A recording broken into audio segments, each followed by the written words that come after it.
Welcome to From the Bookshelf, the series where I tell you what I'm reading. Today on From the Bookshelf, Work, A Queer History of Modeling by Elspeth Brown, published in 2019. Quick content warning, there are pictures of naked men in this book. Read it in public at your own risk. Brown's book unpacked the queerness at the center of the modeling industry, from the first living mannequins to the supermodels of the late 20th century. She focused on the unique parasocial relationship between the model and the viewer, mediated by the photographer.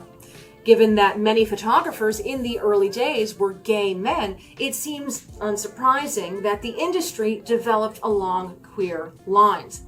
Brown delved into that assumption and laid out the process. First, she unpacked the parasocial relationships. Many of us are aware we have parasocial relationships, though we don't necessarily use that word. We have a favorite actor, sports star, or influencer that we follow and sometimes interact with on their social media page.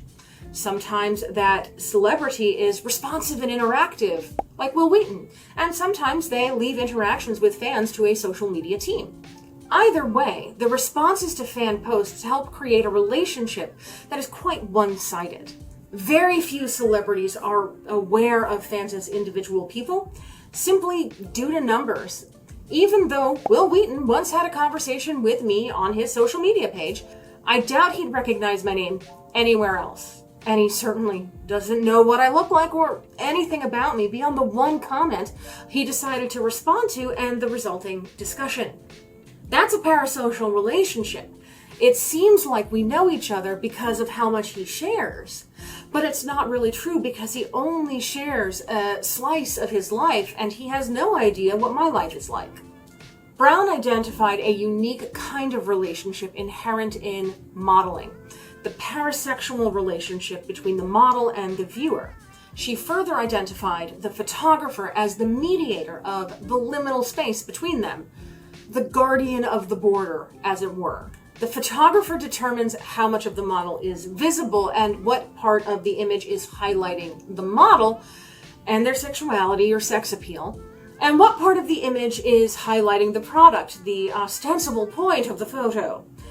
This, of course, presumes the model is not the product.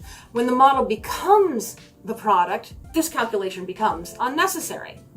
Many of these men photographed their partners and lovers in various contexts, and often in defiance of obscenity laws. Why naked men are inherently obscene, but naked women are artistic without being porny is beyond me. This chapter, chapter 3, is where the pictures of naked men are. Brown delved into the composition of these images and explored their deeper meanings, and then applied those concepts to the photographer's commercial work. Brown made an interesting point that as modeling underwent a shift in meaning, so did models. Initially, models were living mannequins. They wore the clothes in stores and in shows to show off the garments to their best advantage to potential buyers. These shows were the predecessors to runway shows in designers' offices, and eventually shows at fashion weeks globally. As the work changed, the models changed as well. Models became known for their work.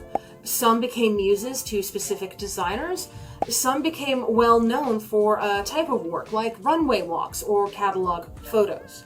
The rise of the supermodel in the late 20th century is a fascinating development in the field, and is the moment when the model became the product.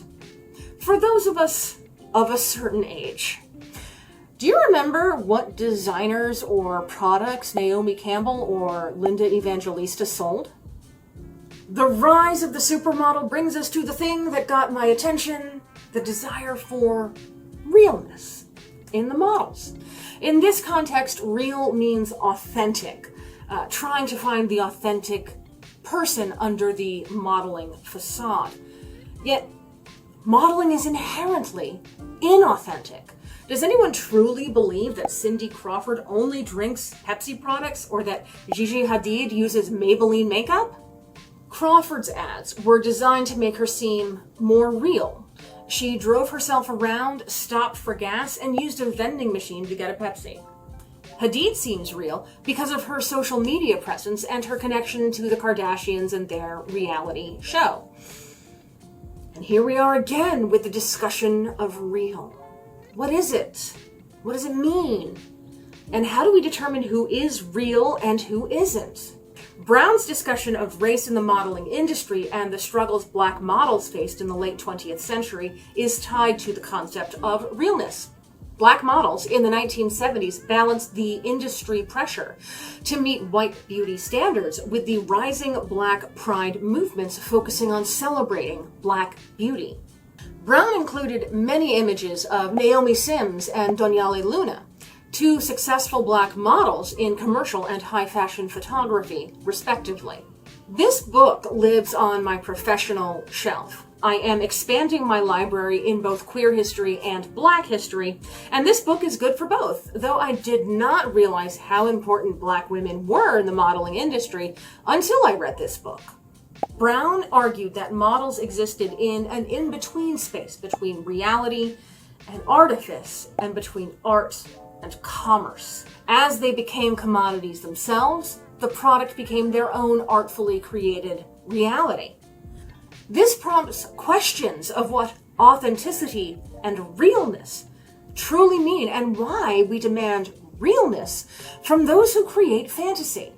This book has led me to other histories and studies of modeling in the modern era and how it connects to issues of race, gender, and queerness. It's an excellent example of how studying something considered frivolous leads us to a great deal of insight into a wide variety of so-called serious topics. It's more support for my belief that there's no such thing as a frivolous field of study.